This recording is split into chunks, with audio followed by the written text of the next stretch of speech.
અરવલ્લીના મોડાસાના ગાજણ ગામમાં લોકોએ વિરોધ કર્યો છે। મોડાસા નગરપાલિકાના ડમ્પિંગ સાઇટની જગ્યામાં ફાળવણીને વિરોધ કરાયો છે। ગાજણ ગ્રામ પંચાયત હસ્તકની સરકારી જગ્યામાં ડમ્પિંગ સાઇટની જગ્યા ફાળવવાની હિલચાલને લઈને કલેક્ટરને આવેદન આપી વિરોધ કરાયો છે। નગરપાલિકા વિસ્તારની જગ્યામાં ડમ્પિંગ સાઇટ બનાવાય તેવી માંગ કરી છે। ડમ્પિંગ સાઇટની જગ્યા ગાજણ પંચાયત વિસ્તારમાં ફાળવવામાં આવશે તો ગાંધી ચિંધ્યા માર્ગે આંદોલનની ચીમકી ઉચ્ચારવામાં આવી છે। અને સ્થાનિક તંત્ર દ્વારા છેલ્લા કેટલાક સમયથી ગાજણ ગામે ડમ્પિંગ સાઇટ બનાવવાની તજવીજ ચાલુ છે, તેનો અમે ગામ લોકો સખ્ત વિરોધ કરીએ છીએ અને આ બાબતે અમે આજે માનનીય અધિક કલેક્ટર સાહેબશ્રીને આવેદન આપેલ છે અને જો નગરનો કચરો જો ગામડામાં ઠલવામાં આવશે તે બાબતે અમારો સખ્ત વિરોધ છે અને જો આ કચરો ઠલવામાં આવશે તો આજુબાજુના ગામડા 10 થી 15 ગામને જીવન આરોગ્યમાં નુકસાન થાય તેમ છે, તેમનો રોગચાળો ફાટી નીકળવાની શક્યતા છે। તો અમે કોઈ પણ સંજોગોમાં આ ડમ્પિંગ સાઇટ ગાજણ ગામે થવા દેવાના નથી અને અમે ગાંધી ચિંધ્યા માર્ગે ઉગ્ર આંદોલન કરવાના છીએ। જો કોઈ પણ સંજોગોમાં આવી જો તજવીજ કરવામાં આવતી હોય તો અમારો એનો સખ્ત વિરોધ છે।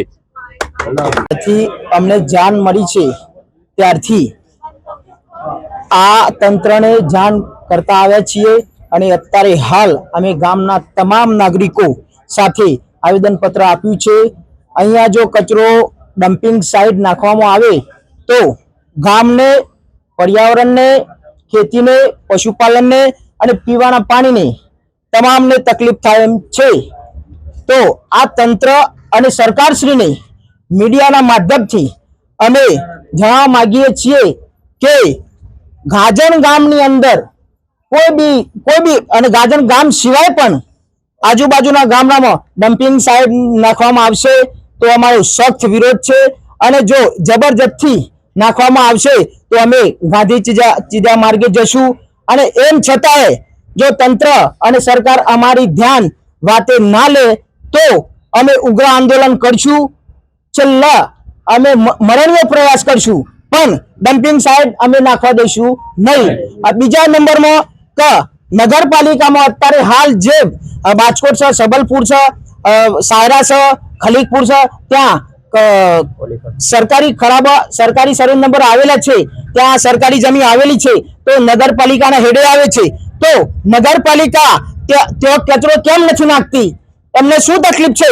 ત્યાં વિરોધ થાય એમ નથી તો હરેક વખત હરેક ગ્રામ પંચાયતમાં કચરો નાખવા આવી ગયા છે અને હરેક જગ્યાએ વિરોધ થાય છે। જો નગરપાલિકાના લોકોને જો આ કચરો નાખવાથી તકલીફ થતી હોય, જો એ માણસ છે તો ગામડાના માણસો નથી, ગામડાવાળાને તકલીફ થશે નહીં। આટલું કહી હું તંત્ર અને સરકારને મીડિયાથી હું જણાવવા માંગુ છું કે આ અમારી લાગણી અને માગણી ગામજનોની ધ્યાને લઈ અને ઘટતી કાર્યવાહી કરે એવી મારી વિનંતી છે। ભારત માતા કી જય। ઋતુલ પ્રજાપતિ, દિવ્યાંગ ન્યૂઝ, અરવલ્લી।